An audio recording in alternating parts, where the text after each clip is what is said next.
오늘 마태복음과 마가복음에서 읽은 구절은 우리가 흔히 무화과 나무 저주 사건으로 불리고 있는 본문입니다. 또한 이것이 일어난 배경이 되는 지명을 베단이라고 부릅니다. 베단이라는 지명은 히브리어로 베트와 테에나, 즉 베트는 집을 의미합니다. 테에나는 무화과 나무 열매를 의미합니다. 즉 베단이라는 뜻은 무화과의 집이라는 뜻을 가지고 있습니다. 그런데 이 베단이라는 지역은 여러분들 성경을 통해서 많이 익숙하게 접하신 지역일 것입니다. 예루살렘으로부터 약 2km 정도 떨어져 있다라고 이야기를 하고, 그렇기 때문에 예수님께서도 예루살렘에 오실 때 예루살렘보다는 베다니에서 많이 머무르셨다라는 기록이 남아 있습니다. 또한 이곳은 신약 성경에서 바라볼 때 마리아와 마르다 그리고 예수님께서 살리신 나사로의 고향 땅입니다. 이처럼 신약 성경 속에서는 많은 부분들이 바로 이 베다니와 또 이 앞절에 나온 곳 벳바게라는 지역 속에서 많이 나타나는 것들을 보게 됩니다. 이처럼 베다니 신약성경에서 많이 성경에서 언약된 지역인데, 이 지역에서 예수님께서 행하신 사건이 무화과나무 저주 사건이라는 것입니다. 여러분들 혹시 이 성경을 읽을 때 무화과나무 저주 사건을 바라보시면서 혹시 의문을 가신 적 없으신가요? 굳이 왜 저주까지 해서 마르시게 했을까? 저는 사실은 성경을 처음 읽고 신앙생활 하긴 초기에 성경을 읽으면서 너무나 많은 의문들을 가지고 있었습니다.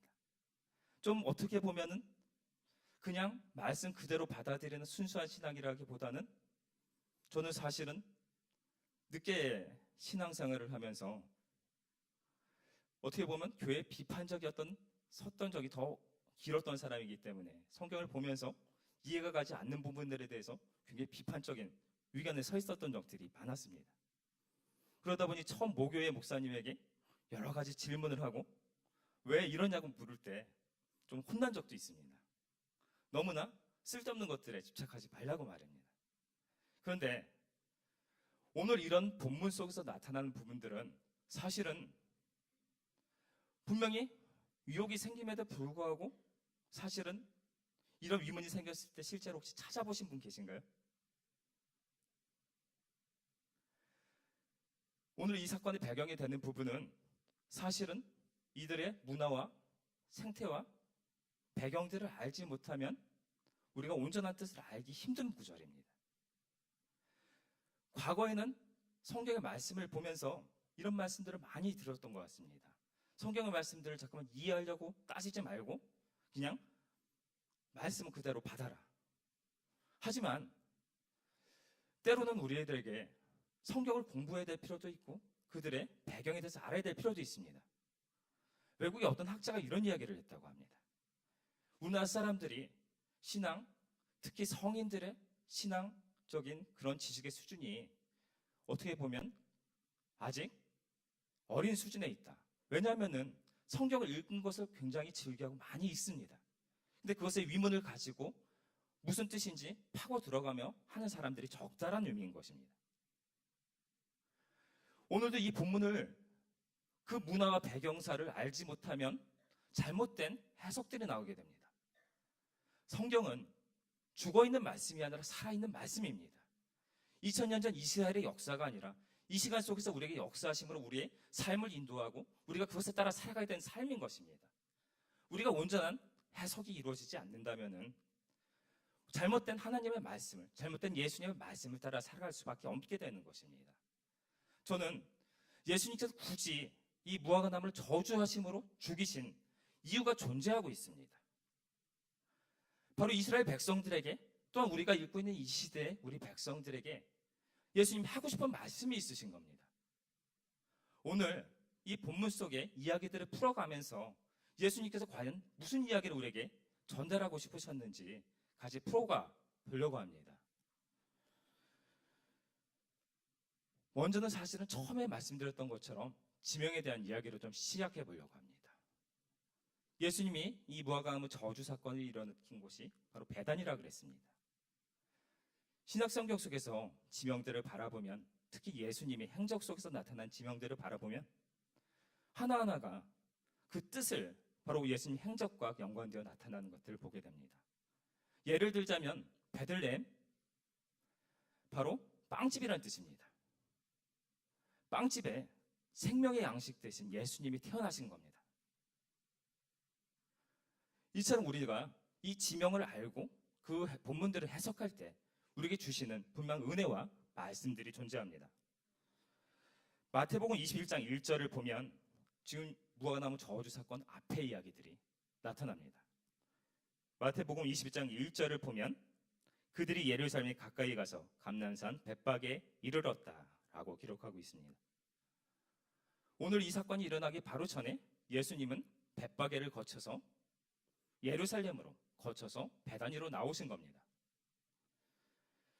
벳박에라는 지명은 아까 베다니와 비슷합니다. 그것은 집을 의미합니다. 빠게는 역시 무화과나무 열매를 이야기합니다. 벳박에라는 지명도 결국은 무화과의 집이란 동일한, 분명히 다른 이름에도 불구하고 동일한 이름을 가지고 있는 것입니다. 이 지명에서 예수님의 그 종려주일 사건이 일어납니다. 벳박에 이르신 예수님은 제자들을 보내 나귀 새끼를 풀어오라 명하셨습니다. 예수님은 그들이 데리고 온 나귀 새끼를 타고 바로 종려주일에 바로 모든 사람이 환영 속에 예루살렘에 입성하신 겁니다. 바로 예수님이 온 인류의 왕으로서 바로 모든 사람들의 죄를 십자가에서 대속하기 위해서 왕으로서 인류의 모든 죄를 덮어쓰고자 바로 왕으로서 그 예루살렘 성에 입성하셨다라는 겁니다. 중요한 의미를 가지고 있습니다. 그런데 예수님은 이 성에 들어가면서 여러 종류의 사람들을 만나게 됩니다. 바로 이 벳박이라는 곳에서 나귀 새끼를 타고 그곳에 들어갈 때 바로 첫 번째, 바로 이날 일어난 사건에 대해서 성경에서는 이렇게 이야기합니다. 21장 9절에서 11절 말씀 같이 합독하시겠습니다.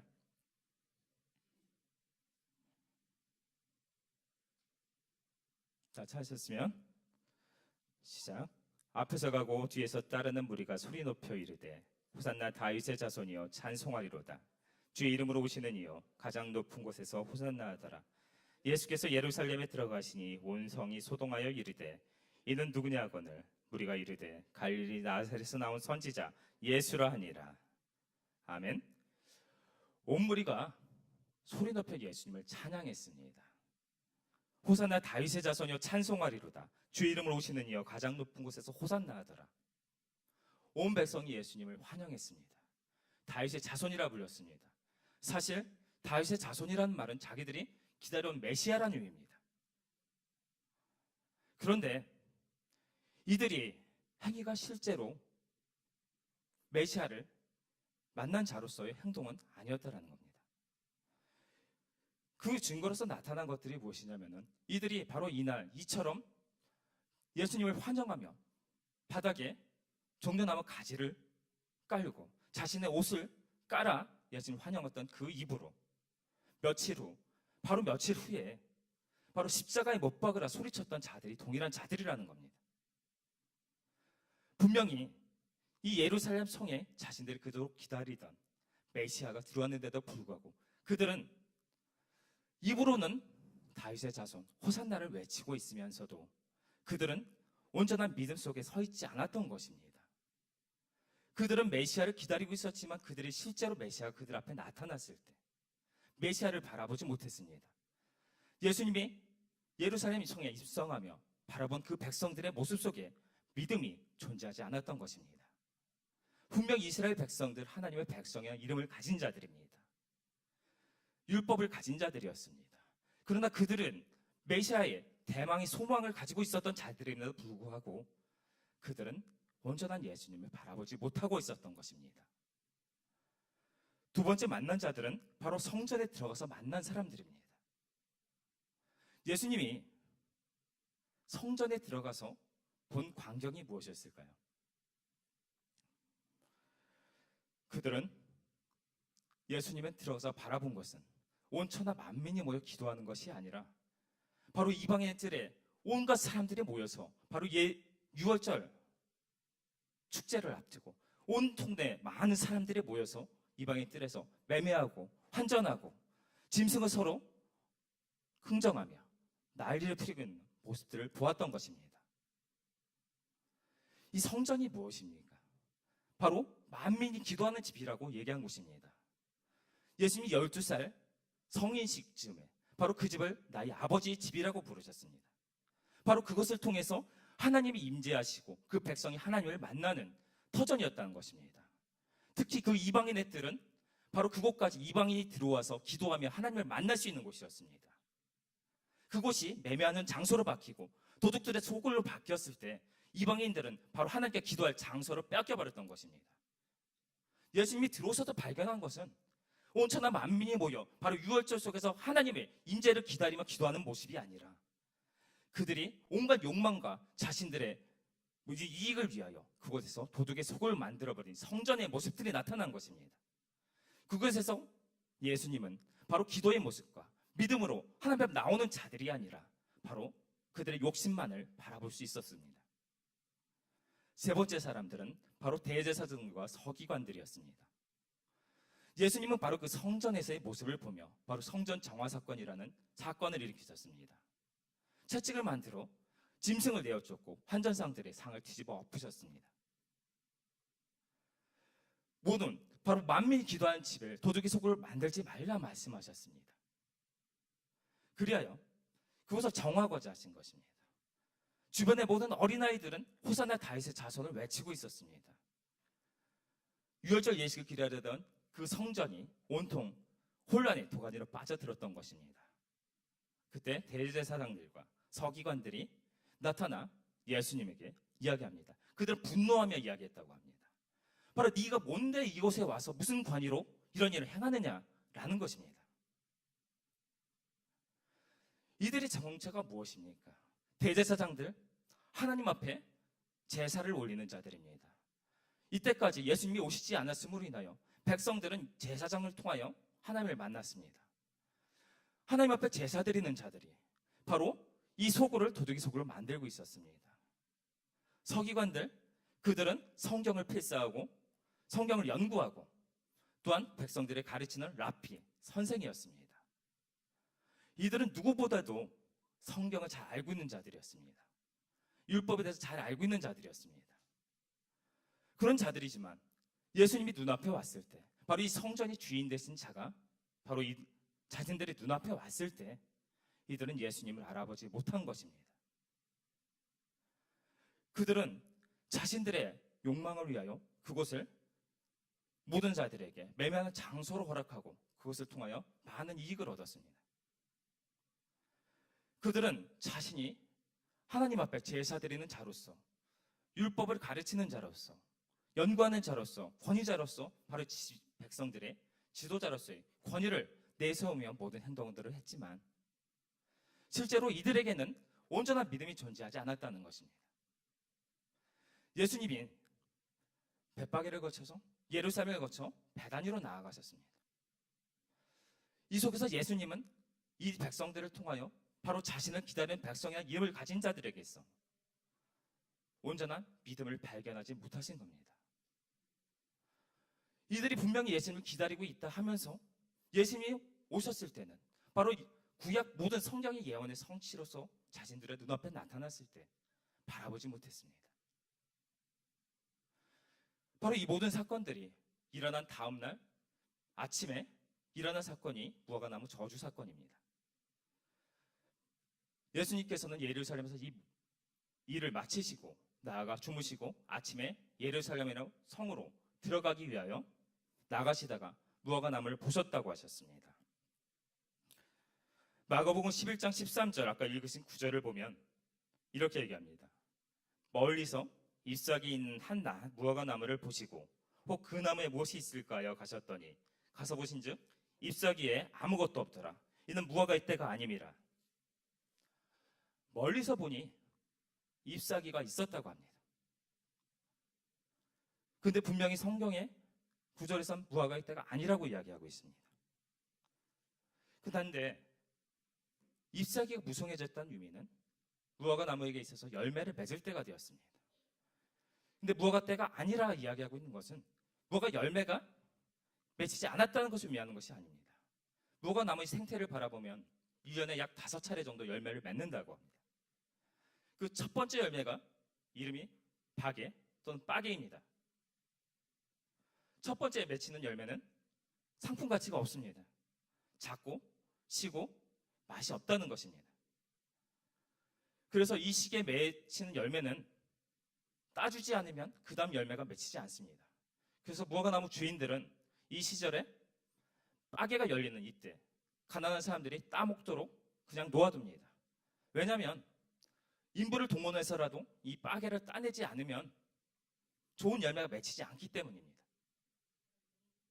예수님께서는 무화과 때가 아닌지라 바로 좋은 상품 가치를 맺은 열매는 아닐지라도 바로 이 시절 잎사귀에 무성했다는 의미는 빠개 열매를 찾아 거기에 가신 것입니다. 그런데 그 나무에 열매가 없었다고 합니다. 무엇을 의미할까요? 분명히 말씀드리기에 빠개란 열매를 따주고 나서 거기에 좋은 열매가 맺힌다고 했습니다. 빠개 열매가 없다는 뜻은 이후로도 열매를 맺지 못할 나무라는 것입니다. 이 나무는 더 이상 열매 맺을 수 없는 나무입니다. 예수님께서는 바로 그곳에 가서 빠개라는 열매를 찾았으나 그것이 나타나지 않자 앞으로도 열매 맺지 않을 나무, 바로 이 나무는 바로 아무런 효용 가치가 없는 나무, 저주의 사건을 내리신 것입니다. 그래 마태복음 3장 10절에 이미 도끼가 나무 뿔에 놓였으니 좋은 열매를 맺지 아니하는 나무마다 찍혀 불에 던져지리라 라고 말씀하셨습니다. 열매 맺지 않는 나무, 그 효용 가치는 찍어 불에 던져지는 장작의 효용 가치밖에 없다라는 것입니다. 이 비유를 예수님께서 왜 이 백성들에게 주셨을까요? 첫 열매인 빠개가 열리지 않는 나무는 그 이후에 열매가 맺히지 않는다고 했습니다. 작고 보잘것없지만 그 열매가 맺히지 않는 것은 좋은 열매도 맺히지 않는다는 것입니다. 이 백성들을 향하여 말씀하시는 겁니다. 백성들을 향하여 예수님께서는 이들을 통하여 믿음을 보기를 원하셨습니다. 그들에게 좋은 믿음을 보기를 원하신 것이 아닙니다. 그들의 수준에 따라서, 그들의 어떤 모습에 따라서 작은 믿음이라도 가진 자들이 그들을 통하여 그 작은 믿음을 보기를 원하셨다라는 것입니다. 종료주일에 왕으로 입성하셨지만 그 백성들은 자신을 바라보지 못하고 있는 이 안타까운 현실 속에서 바로 너희들 제사장들이, 너희들 백성들이 바로 이 무화과 나무와 같이, 빠개와 같이 작은 믿음조차 가지지 못한 자들이라고 말씀하고 있는 것입니다. 너희들이 그 맺을 그때 작은 열매조차, 작은 믿음조차 열매를 맺지 못하는 자들이라면 너희는 앞으로도 열매를 맺지 못할 자들이라 예수님께서는 비유로 말씀하셨다는 것입니다. 그들의 결과는 무엇입니까? 바로 찍혀 장작으로 밖에 효용 가치가 없는 자들이 된다라고 말하는 것입니다. 이 말씀을 주신 것은 바로 이 시대 모든 백성들이 동일하게 주셨습니다. 우리가 1년의 믿음을 가지고 있다면 어떤 분들은 수십 년간의 믿음을 가지고 있기 때문에 임만승 권사님처럼 평생을 만약에 신앙생활 속에 살아오셨기 때문에 그러니까 더 많은 믿음을 보일 수 있지만 나는 아직 작기 때문에 믿음의 행동을 할 수 없다라고 과연 말할 수 있을까요? 예수님께서 오늘 본문 통해서 말씀하신 것은 그것입니다. 너희들이 1년이 되었다면 1년만큼의 믿음을 보이라는 겁니다. 10년이 되었다면 10년만큼의, 최소한 10년만큼의 믿음을 너희가 내라는 것입니다. 1년을 된 자에게 너희가 장성한 믿음을 보이라는 것이 말하는 것이 아니시라는 겁니다. 우리에게 바로 빠개의 열매를 찾을 때 너희가 빠개의 믿음을 내라는 것입니다. 더욱더 장성하여 너희가 테나의 열매, 좋은 열매를 테나라고 부른다고 말씀드렸습니다. 너희가 테나의 믿음을 보일 때 너희가 열매 없는 자들이 되지 말고 바로 그런 믿음의 사람들로 너희들이 내 앞에 나타나는 것입니다. 우리들이 세상에 많은 핑계거리들이 있을 수 있습니다. 그런데 이 백성들, 오늘 예수님께서 바로 마지막에 찾아오실 때 예수님께서 분명히 우리에게 소망을 주고 가셨습니다. 우리가 가지고 있는 소망은 이 세상만의 소망이 아니라는 것입니다. 하나님께서는 이 시간에도 하나님 구원의 계획을 진행하고 계시며 하나님이 때가 됐을 때 우리에게 분명히 그 문을 열게 되실 것입니다. 그때 바로 우리에게 분명히 오셔서 너에게 합당한 믿음을 점검하시게 될 것입니다. 우리는 바로 천국의 백성으로 초청을 받은 자들이라는 것입니다. 천국의 초청을 받은 자들로서의 믿음의 삶을 너희들이 가져가야 된다고 합니다. 우리가 그것을 어떻게 준비해야 될까에 대해서 바로 22장 천국 잔치 비유를 통해서 우리에게 말씀하고 있는 것을 보게 됩니다. 마태복음 22장 2절, 3절 같이 읽겠습니다. 다 찾으셨으면 20장 2절, 3절 말씀 같이 보겠습니다. 합독합니다. 천국은 마치 자기 아들을 위하여 혼인잔치를 베푼 어떤 인구와 같으니 그 종들을 보내어 그 청한 사람들을 혼인잔치에 오라 하였더니 오기를 싫어하거늘. 아멘. 천국은 바로 자기 아들을 위하여 천국잔치에 초청한 임금과 같다라고 했습니다. 20장 14절을 보면 청함을 받은 자는 많다라고 이야기합니다. 하나님께서 분명히 모든 사람을 구원의 자리로 초청하셨습니다. 모든 사람들이 온전한 믿음 속에 주님 앞에 나오기만 하면 구원의 자리로, 구원의 잔치로 불러들여 그 잔치를 함께 즐기시겠다라고 말씀하시는 겁니다. 우리의 신분은 바로 하나님께서 우리를 초청하시어 믿음의 그 시험을 통과했을 때 바로 어린 양의 신부로서 그 혼인잔치의 주인공으로서 들어갈 자들인 것입니다.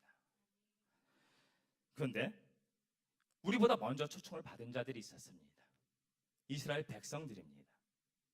그 백성들의 상태에 대해서 말합니다. 오늘 이 천국 23절 3절에서 그 종들을 보내어 청한 사람들 혼인잔치 오라 했더니 오기를 싫어하거늘. 이들은 분명히 하나님의 백성으로 부름을 받았습니다. 율법을 가지고 있었습니다. 메시아가 오실 것이라는 약속을 가졌습니다. 그러나 그것은 그들만을 위한 것이 아니라 온 백성을 위한 것이었습니다. 창세기 12장 3절을 보면 아브라함에게 그 모든 복을 약속하시며 그 마지막 약속이 이것이었습니다. 땅의 모든 족속이 너로 말미암아 복을 얻을 것이라 하신지라. 너 한 사람을 선택하였지만 하나님의 백성을 만들고 너로 인하여 그 백성을 통하여 온천한 만민을 구원할 백성을 만들겠다라는 하나님의 복의 선포였던 것입니다. 하나님께서 그리하여 그 백성들에게 원하신 삶은 바로 신명기 6장 5절을 통해서 바로 너는 마음을 다하고 힘을 다하고 뜻을 다하여 내 하나님 여호와를 사랑하는 것이었습니다. 그러나 예수님께서 정말로 이 땅에 오셨을 때 바라본 삶은 아까 우리가 나누었던 그 사람들의 모습이었던 것입니다. 그들은 22장 마태복음 20장 5절 그들이 돌아보지도 않고 한 사람은 자기 밭으로 한 사람은 자기 사업하러 가고 6절 그 남은 자들은 종들을 잡아 모욕하고 죽였다고 합니다. 자기신의 일에 바빴습니다. 사업하는데 바빴습니다. 자기신의 이익이 되는 일에 바빴습니다. 하나님의 초청한 하나님의 나라 일에 무관심한 것입니다. 오히려 하나님께서는 그런 자들을 불쌍히 여기심으로 계속 선지자들을 보내셨습니다. 깨닫게 하셨습니다.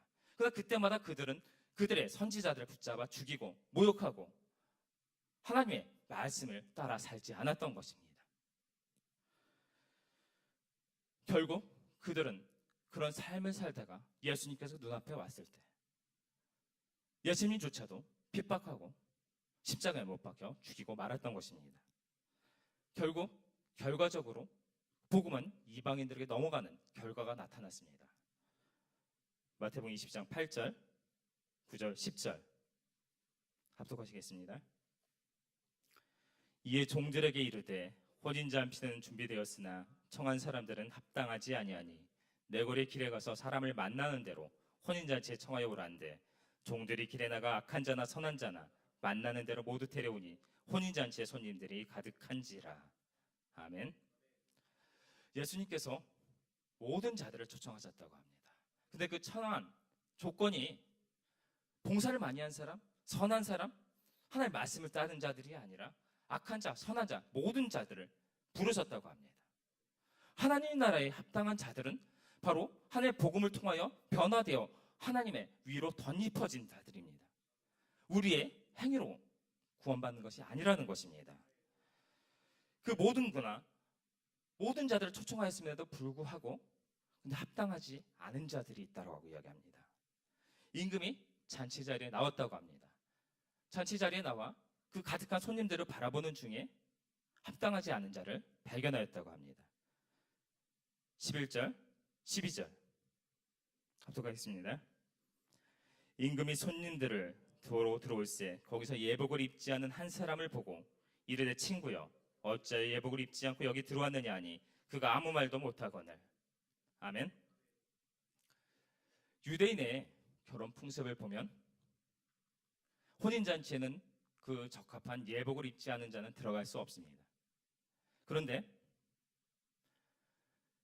그 시절에 있어서 특히 혼인잔치의 예복은 손님이 준비하는 것이 아니라 주인이 준비했습니다.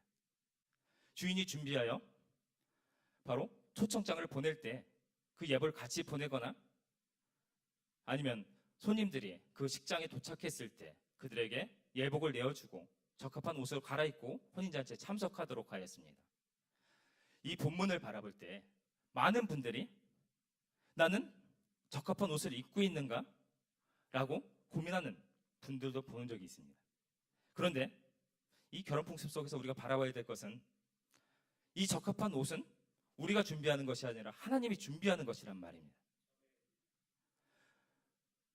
우리가 어떤 행위로서 준비하는 것이 아니라 우리가 잘나서 그 옷을 준비하는 것이 아니라 하나님께서 우리를 위하여 준비하였다는 것입니다. 우리가 예수님을 믿는 믿음을 통하여 우리가 행위를 통하여 우리 죄를 속함받은 것이 아니라 예수님 믿는 믿음을 통하여 우리가 그 보혈의 덮음을 받았을 때 우리가 죄의 없음을 받고 위롭다함을 받은 위의 옷을 입은 자들이라는 것입니다. 우리 모두가 온전하게 예수님을 영접하고 내 마음에 믿고 있다면 우리는 분명히 의의 옷을 입은 자들이라는 것입니다. 어느 때라도 만일 예수님께서 오셔서 그 잔치 자리를 열고 들어오라 하실 때 우리는 그 자리에 들어갈 자격을 가지고 있다는 것입니다. 그런데 들어가지 못한 자가 있다고 합니다. 어떤 자입니까? 적합하지 않은 예복을 입었다고 합니다. 그런데 말씀드렸습니다. 예복은 주인이 준비한다 했습니다. 그렇다면 그 사람이 예복을 입지 않은 의미가 무엇일까요? 내 옷을 벗기를 거부한 겁니다. 내 옷을 벗지 않은 것입니다. 그 잔치 자리에 들어갈 적합한 예복을 입기를 거부한 것입니다. 믿음으로 주님 앞에 나가는 자만이 천국에 들어갈 수 있다 하였습니다. 온전한 예수를 믿는 자만이 의의 옷을 입고 바로 그 천국 잔치에 바로 하나님의 적합한 기준에 따라 그 잔치에 차림할 수 있습니다. 그런데 세상을 사랑하여 나의 옷을 벗기를 거부하는 겁니다. 세상이 좋아 세상의 것들을 사랑하여 나의 이익을 따라서 살아가는 겁니다. 분명 예수님을 알고 예수님의 복음을 들었는데 아는 것에서 그치고 그것이 믿음으로 연결되지 않는 것입니다. 나의 옷을 벗기를 거부하는 겁니다. 분명히 교회에 다니고 있는데 세상의 방법과 세상의 논리와 세상의 인맥으로 내가 살아갑니다. 하나님의 말씀을 따라 살아가지 않는 것입니다. 세상과 교회, 하나님의 나라에 발을 걸치고 세상 속에서 살아가는 겁니다. 나의 옷을 벗기를 거부하는 겁니다. 바로 그 자를 향해서 바로 그 임금께서 말합니다. 22장 13절, 14절 합독합니다. 임금이 사한들에게 말하되 그 손발을 묶고 바깥 어두운 데에 넣어던지라. 거기서 슬피 울며 이를 갈게 되리라 하니라. 청함을 받은 자는 많되 택함을 입는 자는 적으니라. 아멘. 청함을 받은 자는 많다라고 하였습니다. 예수님께서 모든 자들을 바로 구원의 길로 초청하셨습니다. 거기에 예수님께 보내주신 예복과 믿음으로 나아가기만 하면 어느 때에든지 그 잔치가 열릴 때 우리는 그 잔치 자리에 참여하여 바로 온전한 믿음의 옷을 입은 자로서 판정을 받을 때 그 자리 속의 주인공이 되어 그 잔치를 즐기게 될 것입니다. 그런데 어떤 자들은 쫓겨나 슬피 울게 될 것이라 말합니다. 의의 옷을 예수님께서 보내주신 하나님께 준비하신 옷을 입지 않은 것입니다. 의의 옷, 하나님의 옷, 세상을 살기에 고추장스럽고 불편하고 나에게 이익이 되지 않는 것입니다. 나의 옷을 벗기를 거부할 때 바로 주님 앞에 나간 그자의 운명은 바로 열매 맺지 않은 무화과 나무가 저주를 받았던 것처럼 바로 우리의 삶이 그렇게 될 수 있는 것입니다. 예수님께서는 바로 이와 같이 이 백성들의 모습을 보며 안타까워하시며 바로 무화과 나무 저주 사건을 통하여 우리에게 말씀하셨습니다. 우리에게 원하시는 것은 듣자마자 거창한 믿음을 원하는 것이 아닙니다. 베다니를 거쳐 예루살렘에서 베다니로 나아가셨습니다. 벳박의 작은 믿음에서 바로 베다니, 온전한 믿음으로 나아가는 자가 되라는 것입니다. 우리들에게 작은 그 순간순간의 믿음이 그때 적합한 믿음의 열매들 너희가 맺어가며 온전하게 살아가라는 것입니다. 그렇게 살아가는 자들에게 바로 하나님의 온전한 모든 잔치 자리를 너희에게 예비하고 기다리고 있다라고 말씀하시는 겁니다. 여러분이 준비하고 입고 계신 옷은 어느 것입니까? 내가 세상을 바라보고 세상을 사랑한 그 순간 우리는 예수님이 주시는 옷을 입지 못할 수 있습니다. 우리는 세상에서 살아가야 하지만 예수님이 우리에게 주신 그 말씀에 따라 온전한 믿음 안에 거하며 살아가야만 합니다. 세상의 옷을 벗고 예수님이 준비하신 옷을 입을 때 우리는 바로 예수님께 우리에게 나타나 바로 너희 믿음을 보이라 할 때 예수님께 예비하신 옷으로 입은 우리 모습을 통해서 합당한 우리의 자격을 증명하게 될 것입니다. 우리 모든 성도 여러분들 바로 이와 같이 바로 자신의 믿음에 세상의 것들 내려놓고 바로 하나님께 준비하신 옷으로 갈아입으며 바로 믿음 속에 살아갈 수 있는 모든 여러분 되실 수 있기를 소원합니다. 아멘. 찬양 하나 같이 하셨으면 좋겠습니다.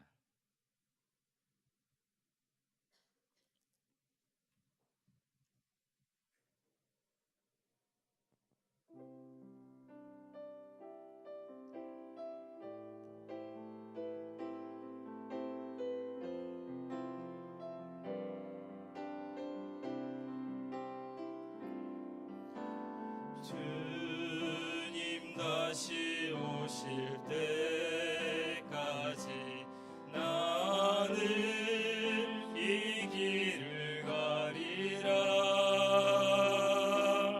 좁은 길 나의 십자가 지고 나의 가는 이 길 끝에서 나는 주님을 보리라. 너 향해 내 주님 나를 맞아주시리. 주님 다시 오실 때까지 나는 일어나 달려가리라. 주의 영광 온 땅 덮을 때 나는 일어나 노래하리. 내 사모하는 주님 온 세상 구주시라. 내 사모하는 주님 영광의 왕이시라. 다시 한번 찬양합니다. 주님 다시 오실 때까지 나는 이 길을 가리라. 좁은 문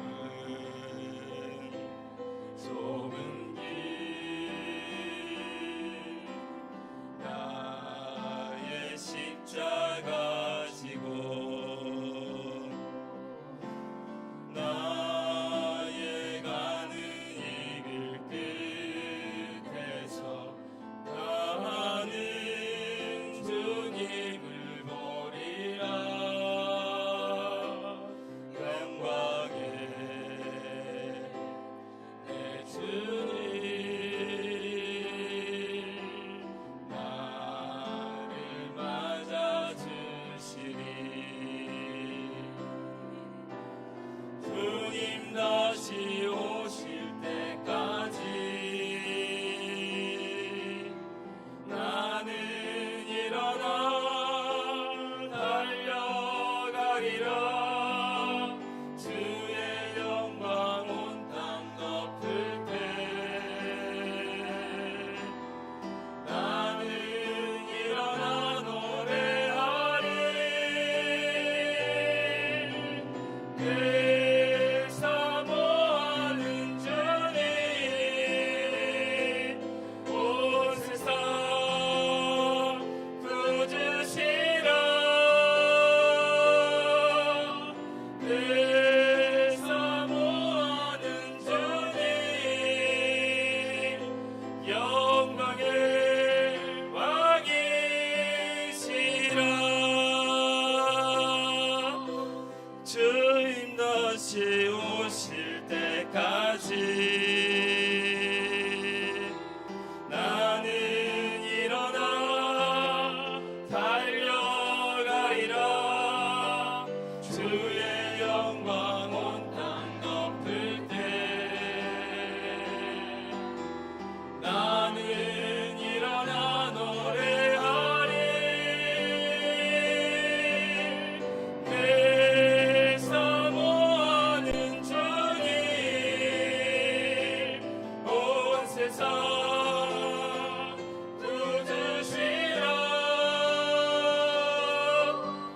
내 사모하는 주님 영광의 왕이시라. 이 시간 같이 좀 기도하셨으면 좋겠습니다. 우리가 가는 이 길 끝에서 우리는 주님을 보게 될 것입니다. 우리 이 군대에서는 주님께서 바로 주님께서 예비하신 의의 옷, 우리가 주님을 믿는 믿음으로 보혈로 덮여진 위의 옷을 입고 오셨나 보실 것입니다. 그 잔치 자리에 참여하고서도 바로 우리가 세상의 것을 사랑함으로 멸망하는 자들 되지 않고 오로지 이 순간 우리가 주님의 뜻에 따라 살아가는 삶을 통해 우리가 온전히 주님이 원하시는 자들이 되어 합당한 자격을 얻어 주님의 잔치자리 속에 주인공이 되어 바로 살아가시는 자들 되기 원합니다. 이 순간 우리 자신을 돌아보며 우리가 혹시라도 세상의 옷을 걸치고 있었다면 이 순간 벗어버리고 바로 우리가 연약할지라도 좌절할지라도 넘어지는 그 순간 속에서 다시 일어나 주님 붙잡고 갈 수 있는 믿음을 허락하여 달라고 이 시간 같이 주님 간절히 붙잡고 기도합니다. 주여 한번 우리 기도합니다. 주여